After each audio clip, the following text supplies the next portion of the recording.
Ah, okay. Hi, magandang hapon, sir. Ano po dala nyo sa amin? Ano nga po pangalan nyo? Ano po sadya nyo? Taga saan po kayo? Nakakatakot naman to. Uy, di cute nga eh. Siya, saniba ka lang ng troll. Hindi, boss. Baka mabay ilong mo. Hindi, boss, hindi. Mabay ilong mo.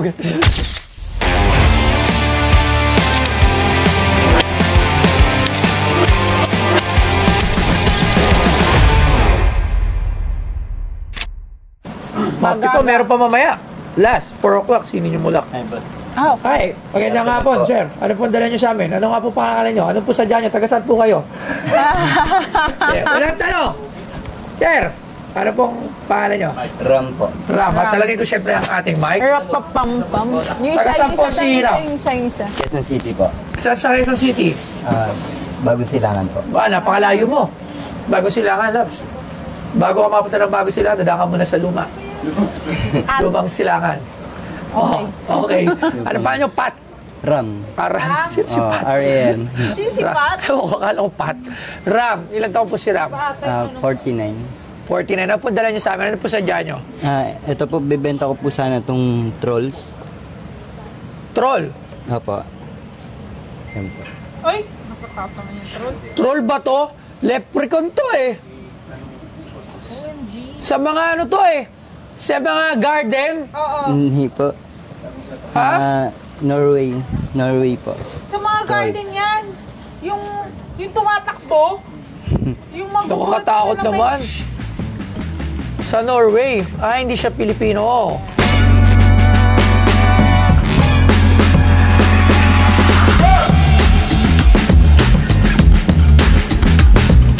Ang kwento ng Knife-Form ay nagsimula noong 1960s nang si Trygve Torgersen na inspirado ng salaysay sa Norway ay nagsimulang gumawa ng mga natatanging eskultura ng troll. Ang mga troll na ito na inilalarawan bilang misteryoso at konektado sa kalikasan agad na naging popular sa mga kolektor sa buong mundo. Bawat troll ng Knife-Form na ginawa ng kamay ng may pag-aalaga ay nakakakuha ng imahinasyon sa pamamagitan ng mga detalyadong pagkakagawa nito. Sa kabila ng mga pagbabago sa mga taon, nanatili ang Knife-Form sa kanyang mga pinagmulan, anuman ang produksyon na naglalabas ng mga troll na nagbibigay pugay sa kultural na pamanang Norway. Ngayon, ang mga troll ng Knife-Form ay patuloy na nakakadama ng pag-ibig mula sa mga kolektor, naglilingkod bilang mga paalala sa likas na galing sa paglikha ni Torgersen at sa patuloy na pagtangkilik sa mitolohiyang Norse. At ang binebenta sa Pinoy Pawn Stars ay ang Knife-Form troll.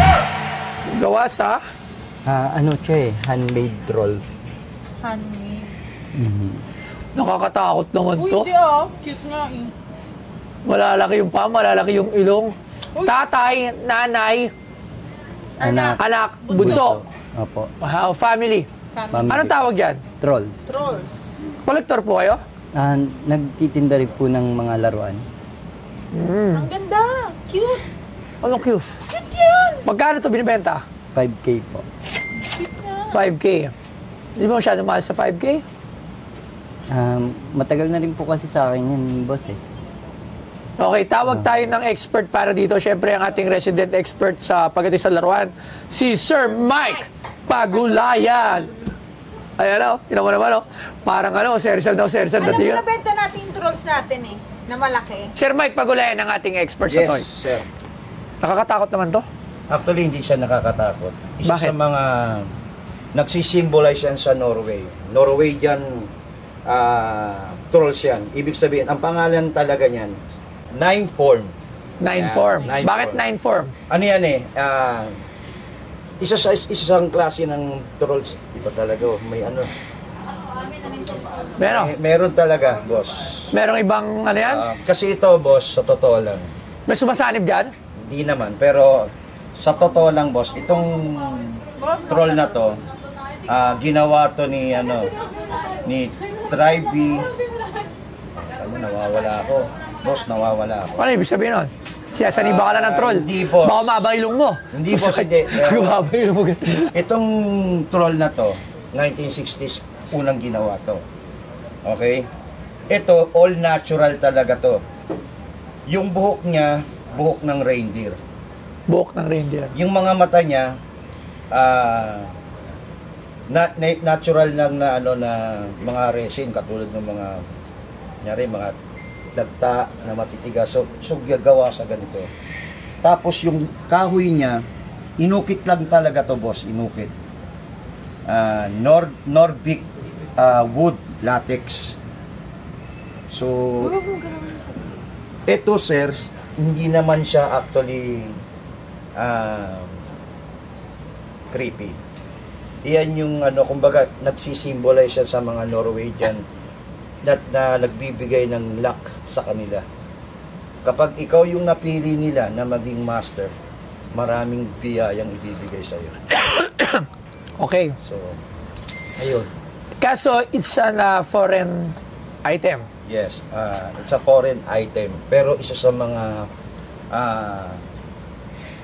nagpapakilala bilang Norwegian or parang nila yun eh. Parang Mythological. Myth. myth. Parang alamat. Parang ganong kwento. Sa kanila. Na meron Yeah. ganyan talaga. Alright. So, yung ganyan, sa Philippines, is there a buyer for that item? Yes, sir. Meron po. Magkano yung ganyan? Ito po kasi, itong mga ganito, actually, mga ganito kalalaki, by sizes. Ayan. Yung mga ganito, nabebenta po sa ng 800 to 1,000. Tapos, itong medyo malaki na to, 1,000 to 1,500. Itong Father and Son, Mataas. ito, in between 1,500 to 2,000. Alright. So, maraming salamat. Sir Mike, maraming salamat. Sige. Thank you. Thank you po, Boss Mike. Okay. Kasi ako I'm a fan of kapwa natin mga Pilipino. Opo. Pinoy, Philippine made, anything that about na merong history ng Pilipinas, ng galing sa atin, sa sarili natin. This is a foreign object. This is a foreign, dito toy ba to? Dito toy It's a pa-display. Parang figurine.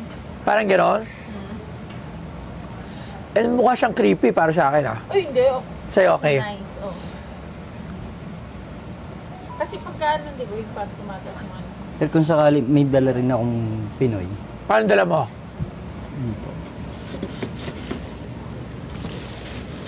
Idagdag ko na rin po para Ano yan? Ay, Darna. Darna. Darna!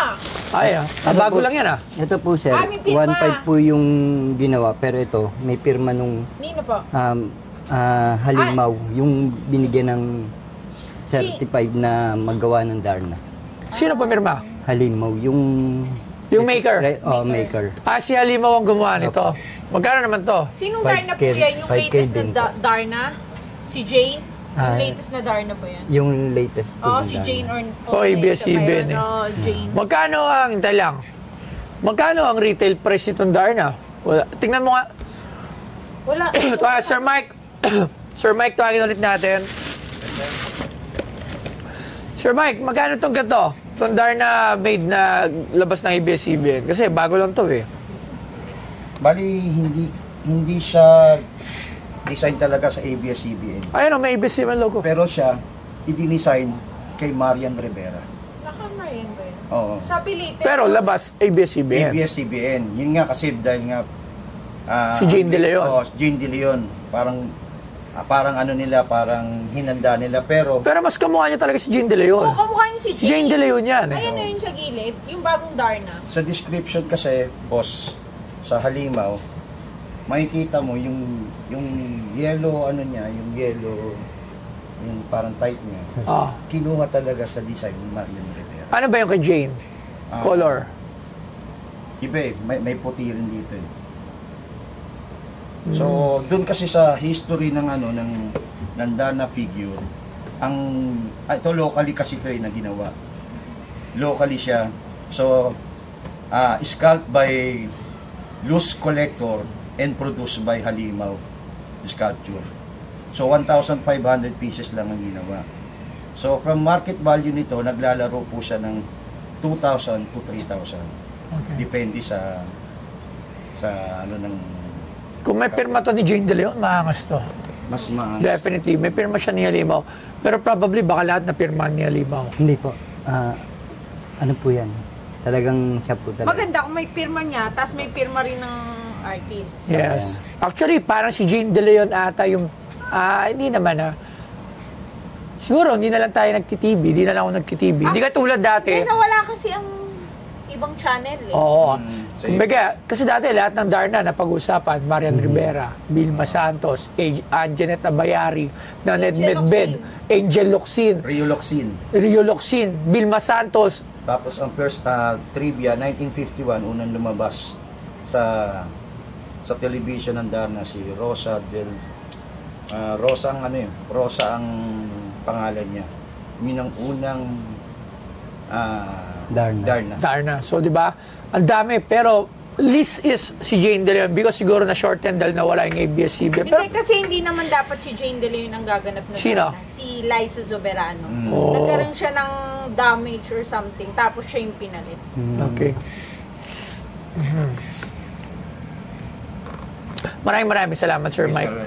Thank you. Thank you ulit. Thank you po. Thank you, Rex. Thank you rin po. boss. Okay.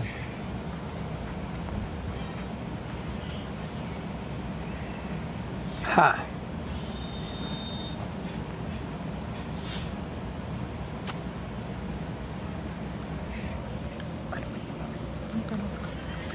Hindi kita. Pwede. Ako ito. Okay. Actually, itong Darna, maganda siya. Pero it will take for how many years? Kailangan Para tingnan maging natin. ganito. Para ganyan maging vintage to. Like yung mga kay Nora Honor, Vilma Santos.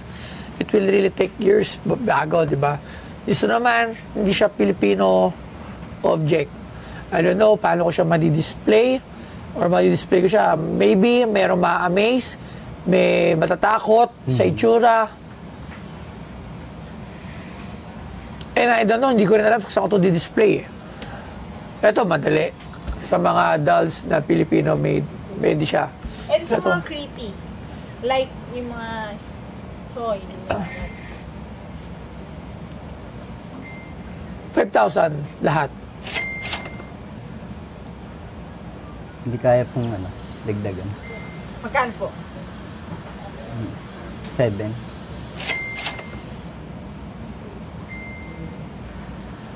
Ito maganda pero mahal. 6,000. Pero mahal.